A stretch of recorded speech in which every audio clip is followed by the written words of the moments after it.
El viento, en cualquier operación con grúas, es la variable más potente y a menudo la más traicionera, sobre todo hoy en día con las cargas tan enormes que se manejan, por ejemplo en el sector eólico. Como supervisor, entender su impacto no es solo una buena práctica, es de hecho una responsabilidad crítica. Venga, vamos a desgranar esto a fondo. Y aquí tenemos el meollo de la cuestión, sacado directamente del material de origen. Ojo que no hablamos de un riesgo teórico. El no darle al viento la importancia que tiene es un factor que se repite una y otra vez en accidentes reales. Por eso hemos preparado este análisis, para que esa subestimación se convierta en una evaluación de riesgos profesional y, sobre todo, precisa. Aquí es donde la figura del supervisor se vuelve fundamental. Porque, a ver, cuando hablamos de componentes con una superficie enorme, como puede ser la pala de un aerogenerador, las reglas de siempre, las estándar, pues simplemente no valen. Y este es el punto clave. Las tablas de carga que vienen con la grúa son nuestra base, por supuesto, pero no son la Biblia. Para estos casos de cargas tan especiales, fiarse de ellas a pies juntillas es un error. Hay que ir un paso más allá. Es indispensable hacer una evaluación específica para cada caso. Vale, para poder evaluar bien ese riesgo, lo primero es entender la física que hay detrás. Porque el viento no solo empuja, no. Ejerce dos fuerzas principales sobre la carga, y para anticipar cómo se va a comportar, es vital entender las dos. A ver, a la izquierda tenemos la fuerza de resistencia. Es la más fácil de entender, ¿no? El viento choca y empuja. Pero lo realmente interesante aquí, lo que a veces se nos escapa, es el principio de la derecha, la sustentación. En cargas con formas aerodinámicas, el viento crea una diferencia de presión que puede literalmente levantar la carga, haciendo que pese menos o añadirle una fuerza que no teníamos prevista. De acuerdo, vamos a lo práctico. ¿Qué datos concretos se necesitan para pasar de la intuición a tener certezas? Pues estos son los factores que todo supervisor tiene que conocer, medir y controlar para evaluar el riesgo del viento como toca. Aquí está la lista completa: el peso, la superficie de proyección, el coeficiente de resistencia, la superficie expuesta, la presión dinámica y, cómo no, la velocidad del viento. No hace falta memorizarla ahora mismo porque nos vamos a centrar en las más importantes para que queden súper claras. Empecemos por la superficie de proyección. La mejor forma de imaginársela es pensar en la sombra que haría la carga si el viento fuera una luz potentísima. Y un detalle crucial, para los cálculos de seguridad, siempre, pero siempre, hay que ponerse en el peor escenario posible, es decir, usar la superficie máxima. Y ahora, la presión dinámica. Esto es fundamental, de verdad.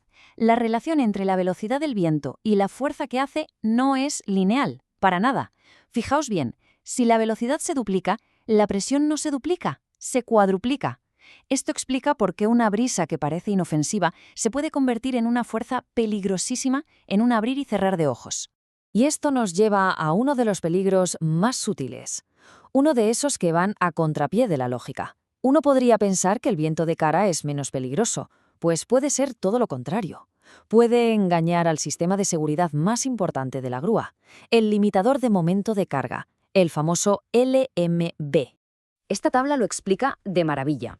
Mirad la primera columna. Un viento frontal de cara lo que hace es descargar la pluma, la alivia un poco. ¿Y qué pasa? Pues que el LMB interpreta que hay menos carga de la que hay en realidad.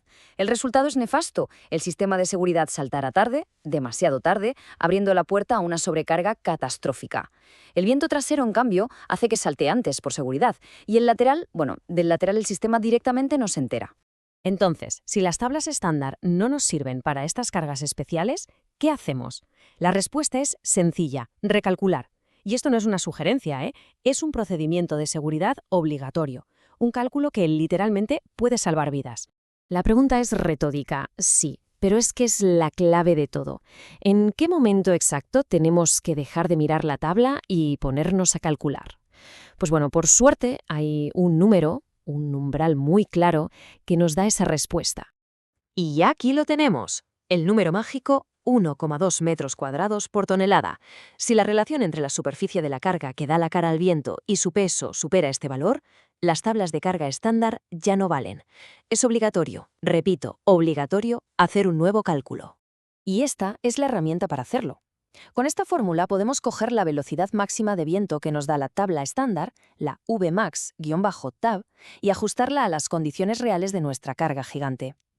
Así obtenemos una nueva velocidad máxima, que obviamente será menor, pero será la velocidad segura. Venga, vamos a ver cómo funciona esto con un ejemplo práctico. Paso 1. Recopilamos los datos de la carga. Paso 2. Calculamos la superficie real que se expone al viento. Paso 3. Comprobamos si superamos el umbral crítico de 1,2. En este ejemplo nos da 0,7, que es menos, así que en este caso la tabla estándar sería válida. Pero bueno, para ver el proceso entero, si ese número hubiera sido mayor, iríamos al paso 4, aplicar la fórmula para encontrar la nueva velocidad de viento segura. Muy bien, hemos visto la física, las variables, el cálculo, ahora toca unirlo todo, porque la seguridad no consiste en reaccionar a los problemas, consiste en planificar para que no ocurran. Y esa planificación proactiva es la verdadera misión de un supervisor de proyecto. Aquí tenemos una lista de control que debería ser sagrada. Primero, consultar siempre la previsión del tiempo. Segundo, usar un anemómetro para medir el viento en altura, arriba del todo, no a ras de suelo. Tercero, tener un plan de emergencia para bajar la pluma a toda prisa. Y cuarto, y muy importante, recordar que el peligro de una ráfaga es lo súbita que es, lo inesperada, no lo que dura. Y para cerrar, esta frase lo resume todo a la perfección. Aquí no hay margen para la negociación. La seguridad solo existe dentro de los límites de viento permitidos, ya sean los de la tabla o los que se hayan recalculado. Punto. No hay más. Y con esto terminamos. Pero queda una pregunta final en el aire. La cuestión no es si habrá un cambio de viento repentino, sino cuándo va a ocurrir. Y la pregunta del millón es: ¿están los protocolos de la obra y el equipo de cada proyecto realmente preparados para ese momento?